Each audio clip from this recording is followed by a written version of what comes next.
sei que a gente queria esticar a hora, mas temos o pastor Saião aí que agora vamos deixar um pouquinho o caminho da química, vamos entrar mais para a teologia, mais para o hebraico. O pastor Saião é o hebraísta número 1. E eu estive agora lá descansando um pouco, encontrei um rapaz na loja que é judeu, trabalhando lá, e eu falei para ele assim: mas o seu inglês é ótimo. Pensei que ele fosse até americano. Não, eu sou judeu, estou aqui, sou israelita. Aí eu virei para ele e falei assim: quando eu entrei no seminário, o professor ficava ensinando aquelas primeiras coisas da Bereshit, Bará e Elohim. Ele falou: e sua pronúncia é muito boa, ganhou um ponto, viu? Então eu estou com um ponto contigo. Como é que passa aqui as coisas? Tem o passador ou eles passam lá? Passador. Ah, Está aqui. pedindo emprestado o passador. O passador evoluiu, está aqui.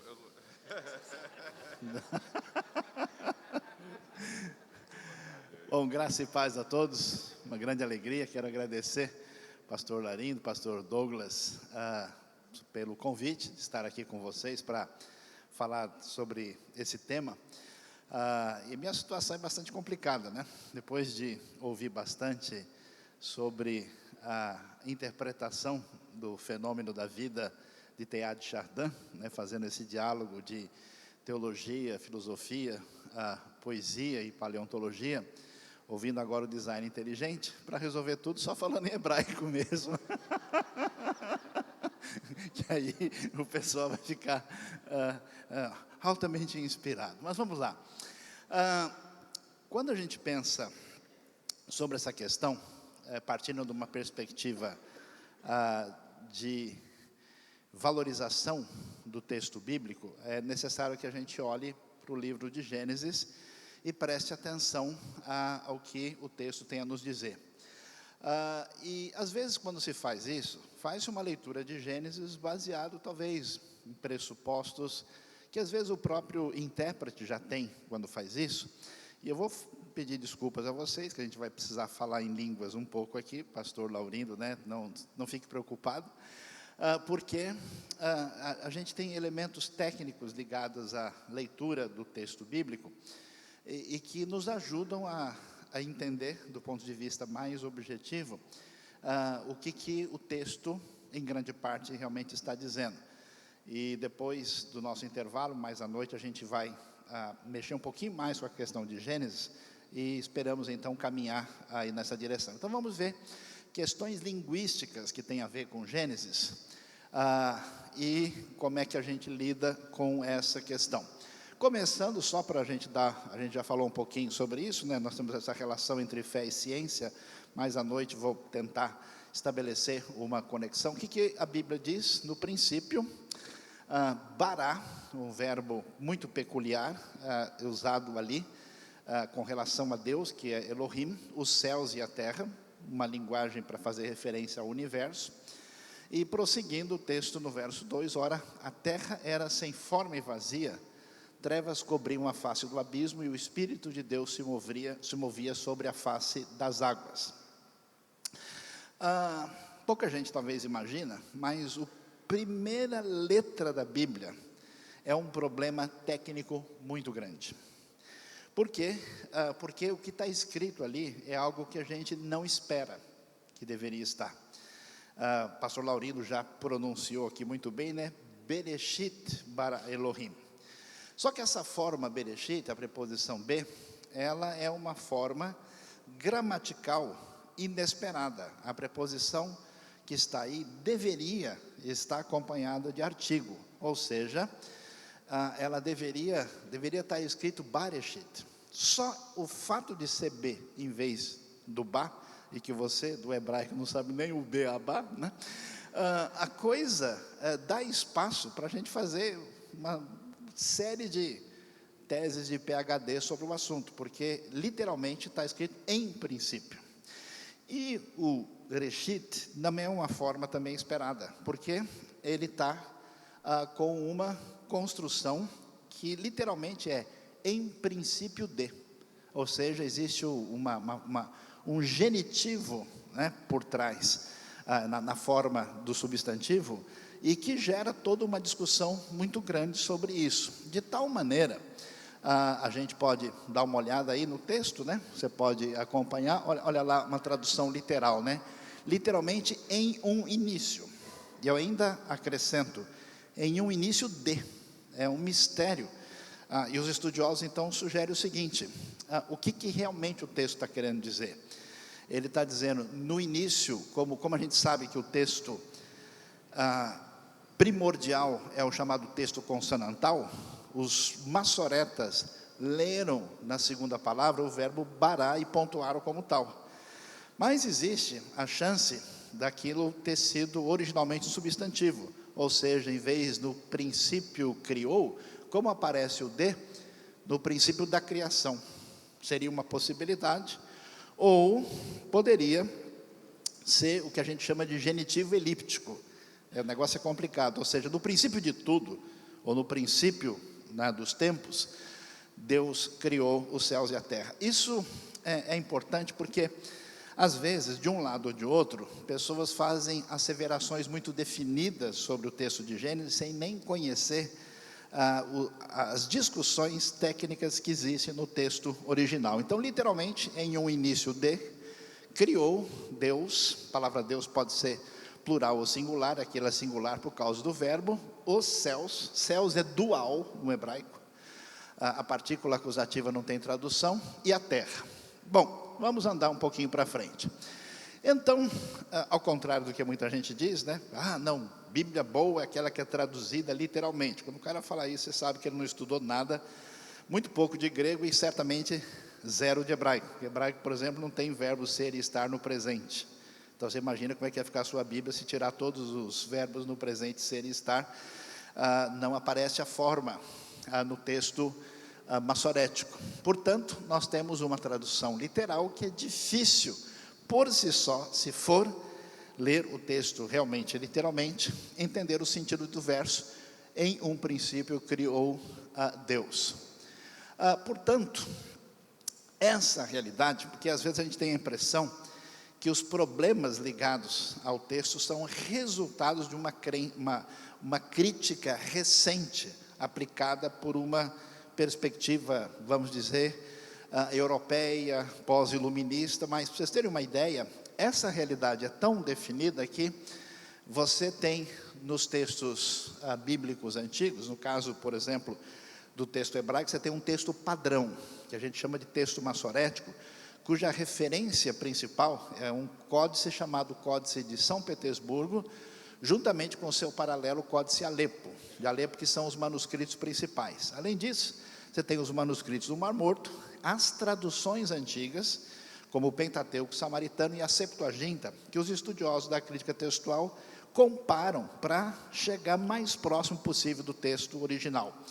Quando a gente lê um texto que é importante, Pentateuco Samaritano, vejam só, eles colocaram Bareshit, eles incluíram o artigo.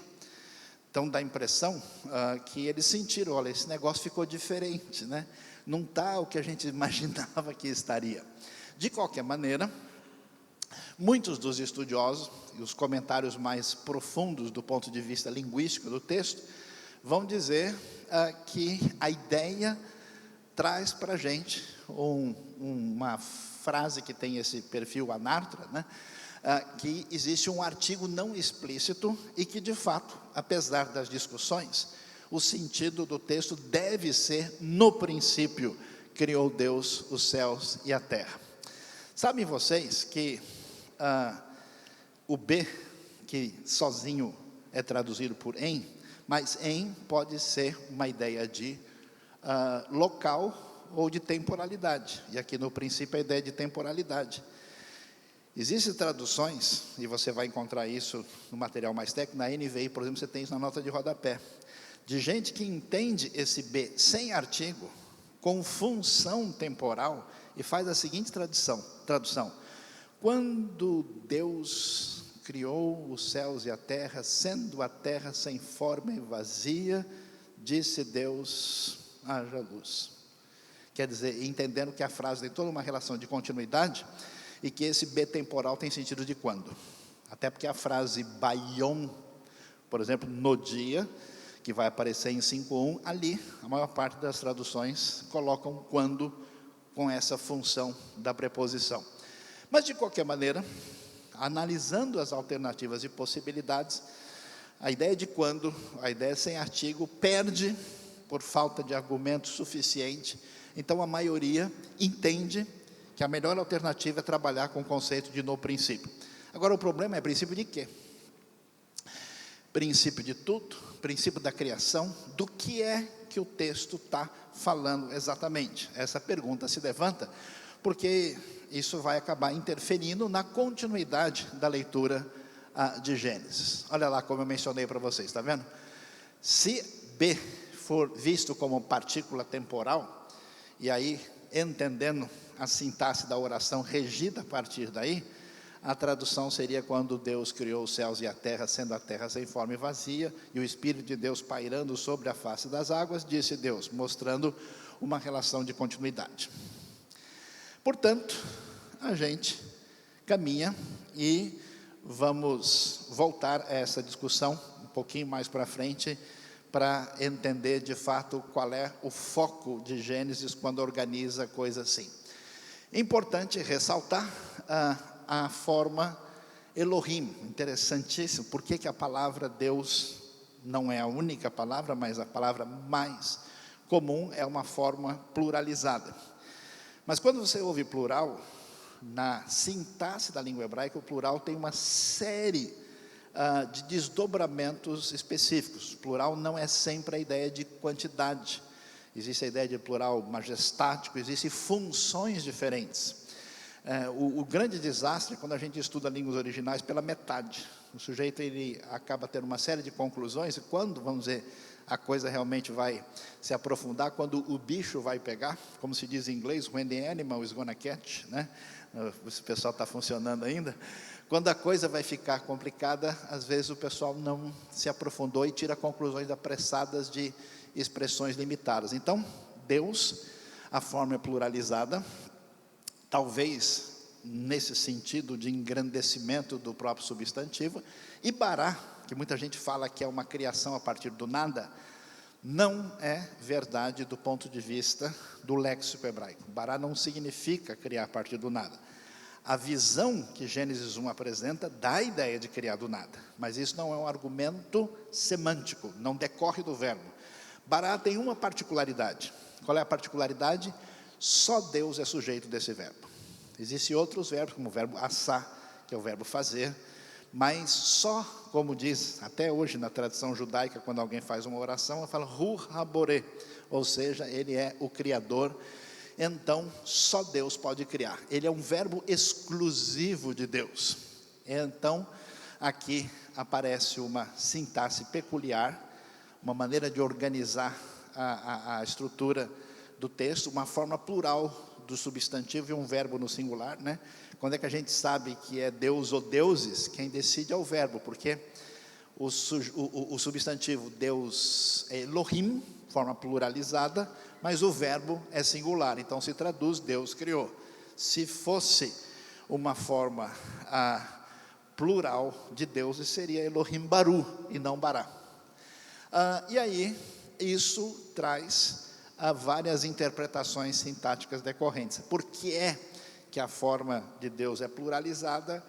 Aí você vai dizer, não, é por causa do elemento majestático, não, porque dentro da divindade existe alguma pluralidade na sua unidade, e várias discussões que são decorrentes daí. Portanto, nós vemos o texto, né?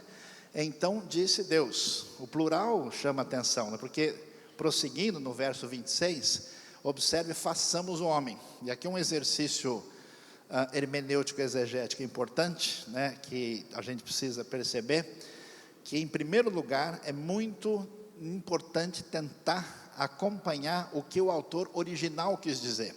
Como nós temos uma teologia pronta, já definida, a partir da nossa sistemática e nossa leitura final neotestamentária, às vezes o que acontece, o sujeito pega o material pronto e ele joga dentro do texto e conclui um monte de coisas que não estão no texto. Às vezes o que ele está concluindo não está errado, mas não é a intenção do autor falar isso. O que nós temos em Gênesis Aparece aqui, aparece também em 3:22, aparece em outros textos do Antigo Testamento. Lembra de Isaías capítulo 6, verso 8, quem há de ir por nós? Existe uma ideia que esse ser divino, em algum aspecto, denota uma referência de pluralidade. Isso não é uma evidência da doutrina da Trindade em si. É um ponto de partida que pode se articular para a doutrina quando ela aparece no Novo Testamento. Então, de Deus diz o quê? Nasce Adam Betsalmeinu Kidmuteinu. Façamos o homem a nossa imagem, conforme a nossa semelhança. E aí surge a função do homem, na sua condição de imagem de Deus, ser uma espécie de supervisor da criação, dominar sobre os peixes do mar, as aves do céu, os grandes animais da terra, os pequenos animais que se movem rente ao chão, numa descrição fenomenológica da criação, que a gente já vai mencionar mais adiante. O que precisamos entender? Para compreender a intenção de Gênesis 1, é preciso observar a questão da gramática hebraica. E isso não é uma coisa assim neutra e sem razão.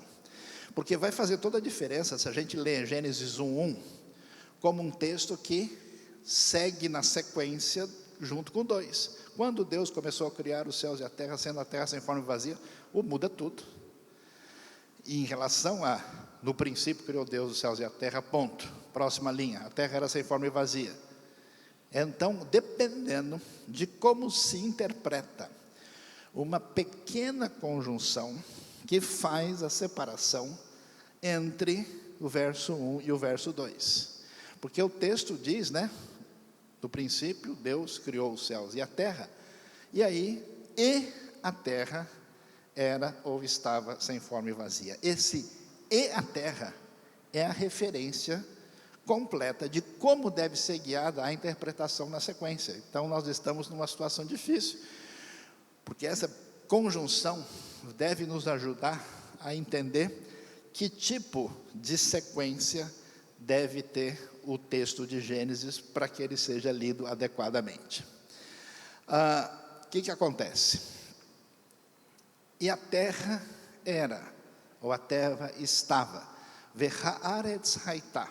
Vehaaretz haitá tohu vavohu vechoshel al pnei tehom. O texto vai continuar. A primeira ideia é que nós temos o que a gente chama de um vav aditivo. Ou seja, qual é a primeira interpretação?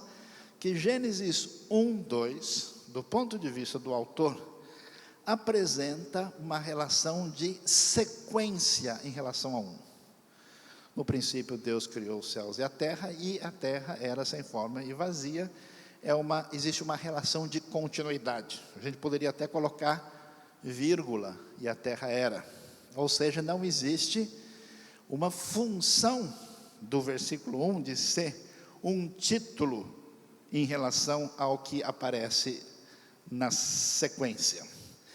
No entanto, e aí tem uma questão que a gente precisa brigar com os que mexem com ciência e com os que mexem com teologia filosófica, é que às vezes essas ideias, essas teorias ganham muita força, que as pessoas tentam lançá-las dentro do texto de qualquer maneira, cabendo ou não.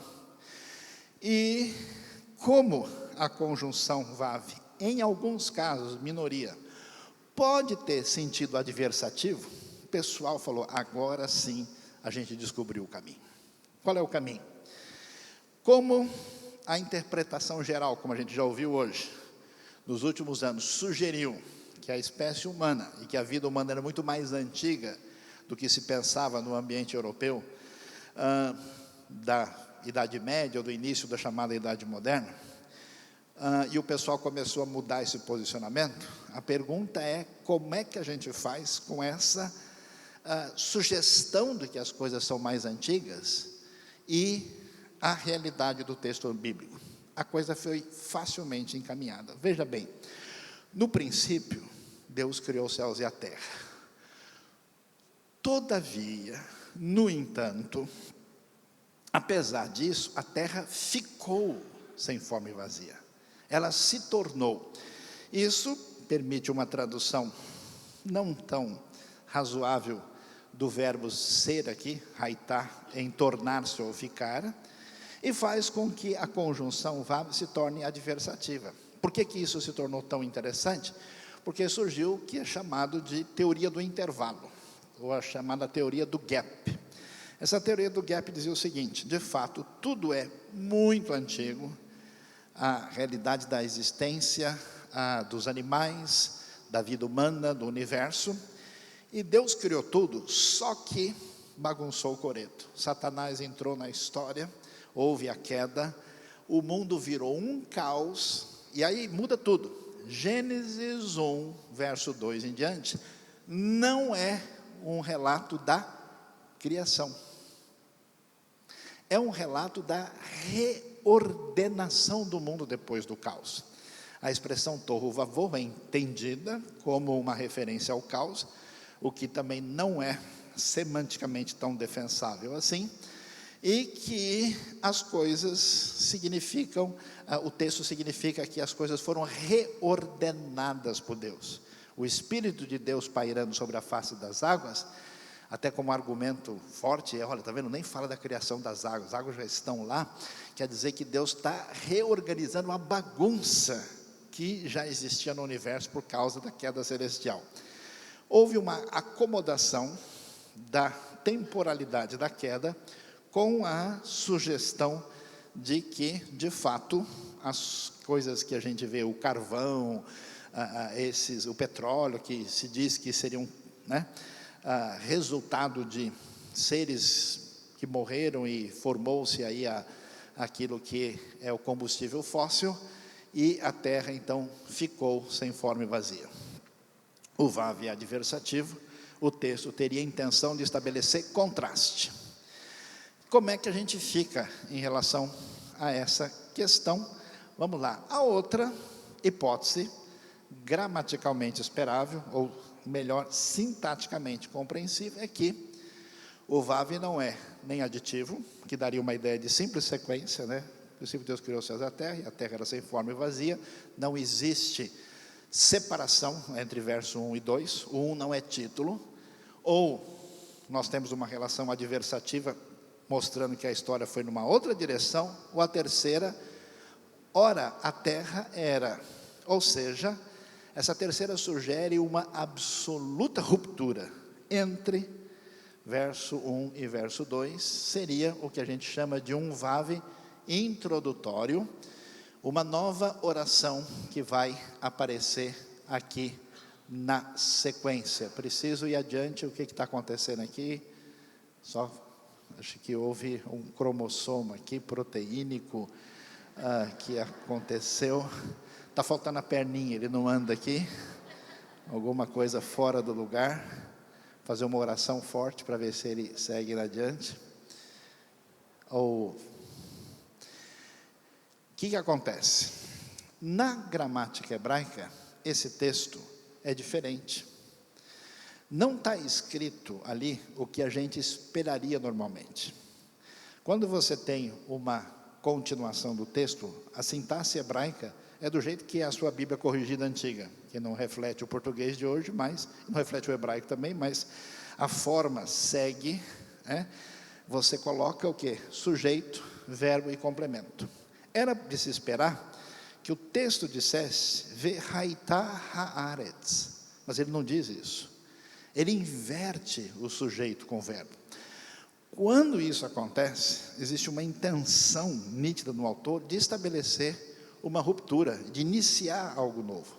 Portanto, a sugestão, a partir de uma sintaxe mais definida do hebraico, é que a frase do verso 2 não é adversativa, não é sequência, mas é uma ruptura. Sendo ruptura, significa que a hipótese mais adequada é que o verso 1, de fato, funciona como uma espécie de título geral. Ou seja, no princípio, provavelmente de tudo, Deus criou o universo. Por que céus e terra? Porque a descrição hebraica sempre é fenomenológica. do jeito como se apresenta aos nossos olhos. O sujeito, ele olha, vê a sua volta à terra, e olha para cima e vê os céus. Deus criou o universo. Aí, o verso 2 começa uma coisa nova. Começa algo que aparece como uma oração disjuntiva, já que o sujeito e o verbo estão aí iniciando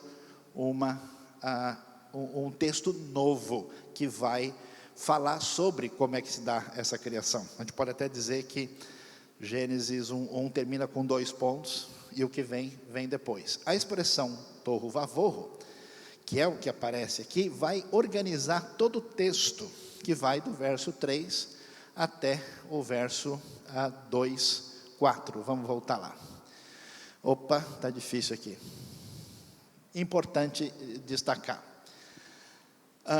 Como a frase diz que a terra era sem forma e vazia, isso significa que, do ponto de vista do Gênesis, o que é importante aqui é estar sem forma e estar vazia. Preste atenção, nós temos uma série de compreensões e percepções sobre a leitura da criação que fazem parte do nosso tempo ou de uma visão de mundo de um determinado período, que quando se lê, as pessoas tentam ver aquilo em Gênesis. O exercício é o que o autor de Gênesis está vendo. Ele vê que a terra é sem forma e vazia. Portanto, do ponto de vista do texto, a intenção da criação é fazer duas coisas: é dar forma, porque a terra é sem forma, e preencher, por quê? Porque ela é vazia. Dessa forma, nós vamos ver que a afirmação teológica surge no início, e no verso 1, como título, e o verso 2, que introduz o que vai acontecer, e do 3 a 25, através da palavra criadora de Deus. Deus cria o mundo não cantando, nem desenhando, mas falando. A frase, Vayomer Elohim, disse Deus, a ideia dessa palavra criadora, que tem tanta expressão em todo o pensamento bíblico. Aí, sempre Deus diz, e quando Deus diz, acontece. A terra, portanto, a realidade da criação vai ter forma e vai ser preenchida. Aí nós vamos ver algo interessante nessa história. E vamos talvez ver com um pouquinho mais de tempo. Você vai olhar, eu já vou mostrar para vocês, que 3 dias da criação são dedicados à forma. E os 3 últimos dias da criação são ligados ao preenchimento. O desfecho desse tempo divino é o Shabat, quando Deus descansa, e descansa de toda obra que tinha feito, no sentido de cessar o trabalho de criação. Agora, quando você lê o texto, e aí a gente discute, como é que se dá esse processo de criação, preste atenção como a gente faz leituras, às vezes, essencialistas, com essa cabeça ontologizadora de tudo que a gente herdou dos gregos. E veja o que o texto diz. Veja, por exemplo, o verso 11 e 12. Então disse Deus: cubra-se a terra de vegetação, plantas que deem sementes, árvores e tal. E olha o que a Bíblia diz: a terra fez brotar a vegetação. Por isso que a gente percebe que as pessoas não fazem leitura literal de Gênesis, fazem leitura literal selecionada. Então, por exemplo, Gênesis 1 diz que Deus criou o mundo em 6 dias. Gênesis 5 fala que foi num dia. E qual que é o literal que o cara escolhe? Escolhe aquele que ele bem aprover. Por quê? Porque a maneira de ler o texto está ligado com uma mentalidade europeia, pós-século XIX, que faz a leitura vendo as coisas dessa maneira. Se a gente for literal nesse texto, vai dizer que a terra fez brotar a vegetação. Quem é que cria os vegetais? Com certeza a terra. Mas a terra cria no sentido ontológico da vida aos vegetais? É claro que não. Por que o hebreu antigo fala que a terra fez brotar? É simples, o cara passa num lugar e vê que não tem nada. E depois ele passa lá de novo e vê que surgiu planta. Ou seja, a terra fez brotar a vegetação. Não dá para a gente fazer essa leitura mística, mágica, está vendo? Olha, nós estamos agora a Gaia, né? A religião da terra. A terra tem poder de vida nela mesma. E nem dá para fazer leituras equivocadas. A descrição, ela é fenomenológica e a terra aparece aí. Veja, por exemplo, se a gente for mais adiante no verso 24, pronto, produz a terra seres vivos de acordo com as suas espécies. Uau! Agora a terra é criadora de seres vivos também. Por que é tão importante ressaltar isso? Porque às vezes nós temos, dentro da nossa visão que a modernidade estabeleceu, uma leitura do Gênesis como se o texto fosse linear e com a perspectiva de compreensão que nós temos nos dias de hoje. A função dos números, por exemplo, no mundo antigo é diferente de hoje. E aí você tem a tendência das pessoas que vão por um lado que a gente pode chamar muito conservador, de tentar literalizar uma série de elementos sem compreender a realidade como um todo. E dentro dessa mesma perspectiva, aqueles que leem o texto e acham difícil a sua literalidade, vão para o oposto e dizem, olha, isso aqui não tem nenhum sentido, porque estão com um foco que não compreende os objetivos do autor. A leitura é sempre descrita de maneira fenomenológica, porque ela não tem um objetivo que outras leituras terão no futuro. Nessa discussão também, né, a gente vai ver o uso da palavra espécie. A palavra espécie na biologia contemporânea, se a gente pode dizer assim, um rapaz amigo de vocês, Carlos Linneu, que você não conheceu nem eu, ele veio sugerir que essa taxonomia se organizasse dentro daquilo que a gente descobre aí, né, como classe, ordem, espécie. Mas isso é uma percepção atual, de hoje. Não dá para a gente imaginar, né, Vayomer Elohim, né, falando sobre Desce esse mesrias era o seprileminou, de acordo com a sua espécie. Esse, de acordo com a sua espécie, não necessariamente, o conceito da palavra mini hebraica é muito mais amplo, ou seja, é difícil você argumentar aqui a favor ou contra essa questão de espécie com base no texto que não observa as coisas dessa maneira. Observe, por exemplo, que a maneira como a Bíblia organiza os animais é fenomenológica. Por exemplo, como é que são os bichos? Existem os bichos que voam. Qual bicho que voa? É libélula? É beija-flor? É morcego, que é um mamífero quiróptero? Se ele é mamífero quiróptero, o problema é dele. Quem mandou ter asa, falou em asa, está voando. Todo mundo é chamado de ofkanaf. Isso um erro, uma organização não científica da Bíblia. Essa pergunta é uma bobagem. Porque o texto bíblico, imagina se a Bíblia dissesse, vamos trabalhar com os pressupostos, no princípio era uma nuvem de hidrogênio, aí depois surgiu o hélio, houve uma explosão. Quem é o doido que entender isso? Só alguns que a gente já sabe que estão por aqui. Mas o pastor de rebanhos da realidade do Israel antigo, do Oriente Médio, jamais ia entender a perspectiva, a descrição, trabalha num outro nível de linguagem, e às vezes articular uma coisa científica dentro do texto é ignorar essa realidade. Como é que são os bichos? Os bichos são os bichos que estão, por exemplo, perto da casa, são chamados de rebanhos domésticos. Ou são os bichos do campo, que podem ameaçar a gente, são animais selvagens. São bichos que andam arrastando no chão, são o rometz asher rometz al haaretz. Então, a maneira de organizar é outra.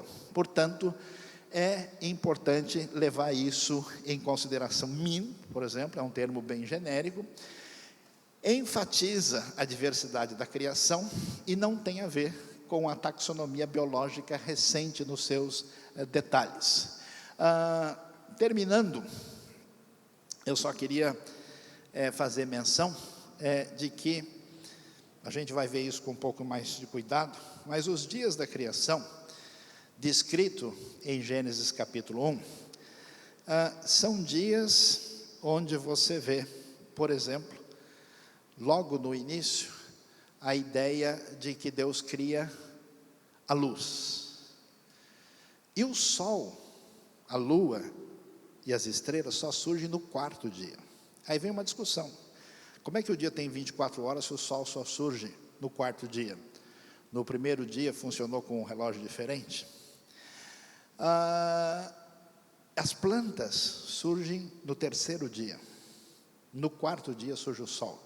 Aí, como o pessoal teve dificuldade de pensar numa criação em 6 dias literais, aí a solução foi, dentro da cabeça moderna, não, esses dias são eras muito longas, de milhares ou milhões de anos. Aí as plantas ficaram esperando, né, milhões de anos para o sol aparecer no quarto dia. Aí só que eram o quê? Só as briófitas, talvez, né, conseguiam fazer alguma coisa. Você percebe que a razão de não conseguir interagir com o texto, que nós estamos fazendo perguntas erradas para o texto, que o texto não tinha intenção de responder. Algumas das questões que nós temos, o texto toca nelas, e às vezes não tão diretamente, e outras ele não toca. Qual é o objetivo de Gênesis 1? É contrapor a perspectiva da fé de Israel em relação ao que se entendia no Egito e na Mesopotâmia. Por exemplo, se você olhar direitinho, Gênesis 1,14, não está dizendo que Deus criou o sol. Se dissesse, seria um escândalo, seria o fim do mundo. O texto diz que ele criou o luminar maior, Hamaor Hagadol Lememshelet Hayom, o luminar maior para governar o dia e o luminar menor para governar a noite, porque não existe sol. O que existe? Existe Deus Sol, Shamash na Babilônia, em hebraico Shemesh. Se tivesse escrito que Deus criou o sol, todo mundo entender, está vendo? O Deus maior criou um Deus menor, que é o Deus Sol. Deve ser um Deus anã gigante, alguma coisa do tipo, né? Uma grande referência superior que a gente não conhece. Portanto, o texto de certa forma desmitologiza o paganismo, bate de frente e diz: aquilo que vocês chamam de Deus não passa de uma luz muito grande.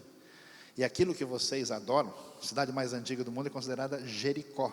Jericó, que é a cidade da lua. A lua é divinizada e adorada desde os tempos antigos. O texto tem outro objetivo. Aí, quando a gente contrabandeia as questões que ele não traz, a gente vai concluir geralmente o que já está na nossa cabeça. A outra questão é que, se você olhar bem, o dia 1 é o paralelo do dia 4, no esquema de 3 e 3. Dia 1, Deus cria luz. Qual é o paralelo do dia 4? No dia 4, Sol, Lua e estrelas. Ou seja, no primeiro dia tem a forma, luz. Qual que é o preenchimento? Sol, Lua e estrelas. Dia 2, separa águas de águas. As nuvens em cima e as águas embaixo. Que surge no dia 5º, surgem as aves, os seres que voam e os que habitam as águas.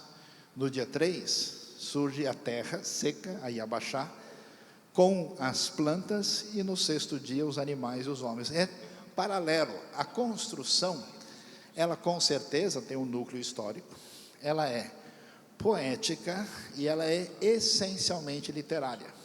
Então, nesse sentido, uma discussão muito fora dessa compreensão vai acabar, talvez, revelando que nem sempre a pessoa que discute entende tanto de ciência, e às vezes não entende muito de Bíblia, e muitas vezes que eu vejo na discussão pública não entende de nenhum dos dois. Portanto, que antes de fazer teologia sistemática e ligá-la à ciência, é preciso ouvir a exegese para que a gente tenha uma compreensão mais nítida da maneira de pensar e do contexto linguístico e literário do mundo hebraico antigo.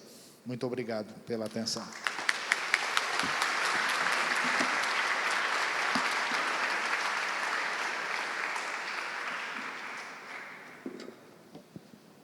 Obrigado, pastor.